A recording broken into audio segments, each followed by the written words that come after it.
Michael Verney of the Irish Independent is on the line. Good morning to you, Michael.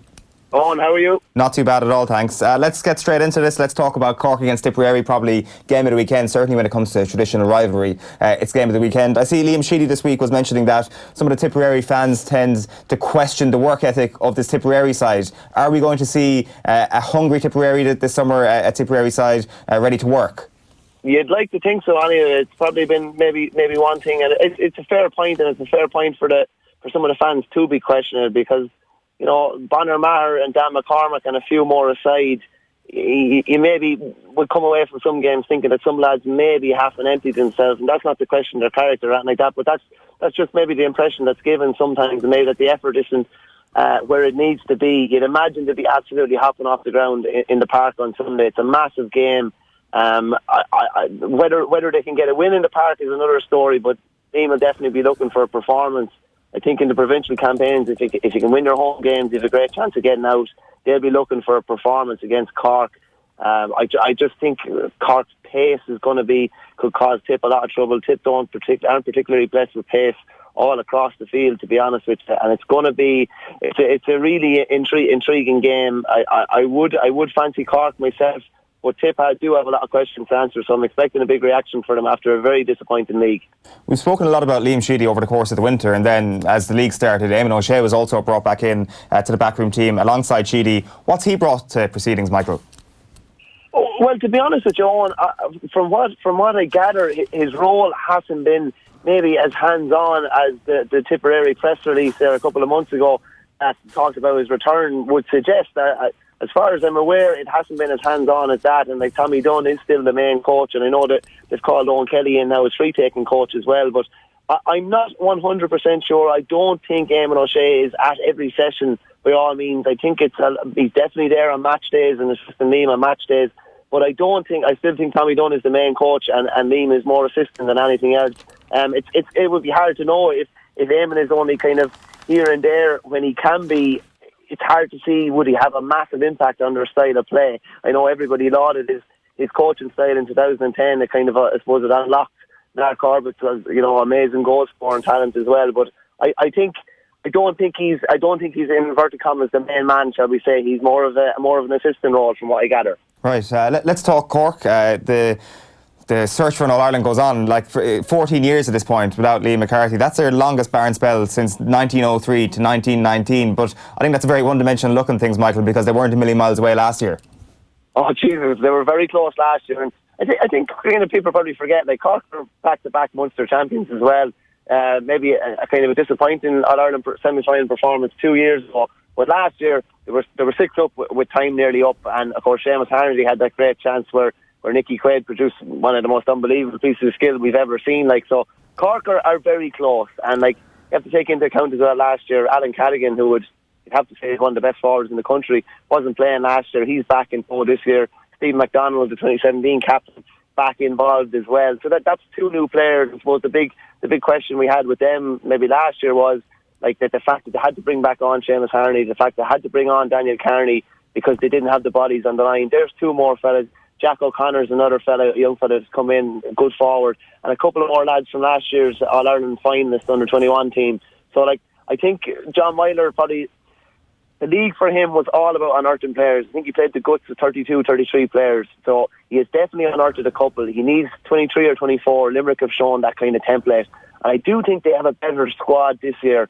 And, it's a very narrow-minded view to say, Cork have won All-Ireland. They've been, last year, they were very, very close, and Lord knows how the All-Ireland would have went if they'd been in it. So I think they're very close, and I do fancy them to go very close, if not to end that famine this year. And you fancy them to win on Sunday? I do, yeah. No, I do, yeah. I think it'll be a very tight game, but I think they'll just about get over the line. I just think they've too much pace. I don't see how Tip are going to be able to stop. It's one thing stopping Horgan, it's another thing stopping Hannity and Lehan, and if Cadigan is playing as well. There's 4 of the best forwards in the country, and I know you could say on the flip side Tipperary has some of the best forwards in the country too, and they do. I just think Cork are probably likely to concede a little less, and they're a bit tighter at the back than Tip. There's a lot of question marks over Tip. I wouldn't be sure who's going to be playing in goal. I'd imagine it will be Brian Hogan. Will they persist with James Barry at full back? Will Paddy Maher play wing back or centre back? Ronan Matter's been playing corner back. wing back, centre back, midfield, where are they going to settle on with him? Whereas Cork's team does look a lot more settled, and I expect them, it should be a rip-roaring game, but I do expect them to come away maybe a score or two ahead at the end. Let's talk about Waterford against Clare. It's the other game in the Munster Hurling Championship this weekend. Like, to put it mildly, it's a huge, huge day for Waterford Hurling. You've got Walsh Park back in the mix. After the hurt of last year, they'll be looking to make a bit of a comeback. But also, on a very basic level, your home games are unbelievably vital at the moment in the new structure. I most definitely, yeah. Like, they had basically 4 away games last year, which kind of hamstrung Derek McGrath between all the injuries and that. That was kind of the final nail in his coffin, really, last year. I think Padraig Fanning very, very smartly straight away got the Waterford public on side. He demanded that the games would take place in Walsh Park. He expected there to be a very kind of hostile atmosphere there. Hasn't been Munster Championship game there of any great significance, I think, since 1996 when they played Tipperary.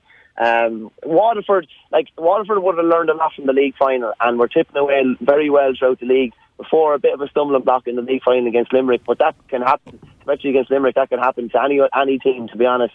I've been impressed with how they're going. If the two Bennetts get Morrison inside, which they were during the league, and if Austin Gleeson can get in a good bit of ball and hit those 2 or 3 points that we're accustomed to seeing, I think Waterford, and with the home advantage and a real kind of raucous atmosphere, can kind of prevail over a Clare side that, again, have a few question marks as well. Conor Cleary, centre back, is suspended. Jamie Shannon, reliable wing back, is out for the summer with injury. John Conlon's only just back from injury. Shane O'Donnell is only just back from Harvard. So I think there's probably more on the line for Waterford in the sense that they really do have to win this game. Their need is greater, and I just expect them to get over the line. It should be a tight contest, but I think kind of home advantage and just the fact that they really have to win should see them get the job done. Yeah, it's something that's probably going to be a tight encounter as well as Kilkenny against Dublin tomorrow night. Kilkenny at home, but they've got tons of injuries at the moment, Michael. And just looking at Jackie Tyrrell's piece this morning, he's making the point that Dublin have often flattered to deceive when they've been expected to do something like this, when they've been expected to actually cause an upset like they might do tomorrow night. Is this Dublin team different? Is that mentality a little bit stronger? You'd like to think so. That's a fair point. Anytime we've kind of expected Dublin to do anything, they probably have faltered a little bit. And I just see it on the back of the Herald there this morning that Mark Schutte is out, which is a big loss because he'd only just come back from injury. I think he's shoulder injury now and looks like he's going to miss the whole provincial campaign.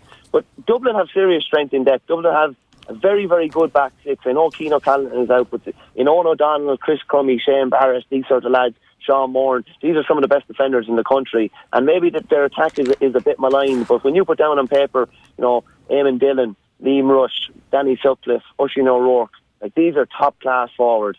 There is a bit of pressure on to deliver now. Like, everybody's expecting. Kilkenny are basically missing the spine of their team, missing Owen Murphy, Conor Delaney, Killian Buckley, James Maher, question marks about Richie Hogan, Joey Holden picked up a hamstring injury as well. Like, the pressure is on Dublin, but I just think they do have a squad with a lot of depth for Saturday evening's game, a lot more than Kilkenny. Kilkenny would be reasonably happy with the 15 they have in the field, but once they go into the trenches, I'm not too sure if the depth is there. And I just see it's a massive game for both. Again, for me, this is the game of the weekend because Kilkenny's probably provincial campaign is on the line here.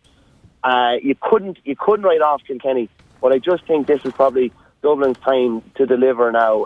Matty Kenny is built on the work that Pat Gilroy did very, very well. He would have been very happy with the league semi-final. And I just think it's there for them, and they just need to grasp it. And I think they will. It should be a cracking game, but expect them to come away. Probably there's only be a score in it, I'd say. But just I think Dublin might have a bit more up front. I can't believe you said it's game of the weekend. We've got Anthony Moyles in studio with us here, and it's Meath against Offaly this weekend, Michael. Who's hurling game of the weekend, I should say. Yeah. Oh Jesus, yeah. Pat Talton. Well, listen. I'd say Anthony knows, like, they're going in as raging hot favourites. When you look at it, they're going up to Division 1. We nearly went down to Division 4. But I would have been happy with Offaly's progress throughout the league. Like, if you look on bare points results in the league, we barely set up. We could have easily been in the promotional mix as well to get up to Division 2. So I'd be quietly confident. I think that'll be a tighter game maybe than probably odds would suggest. But you would have to fancy Meath with all the momentum behind them. Enjoy the weekend's action, Michael. We'll chat to you soon. Thanks, Don. Cheers.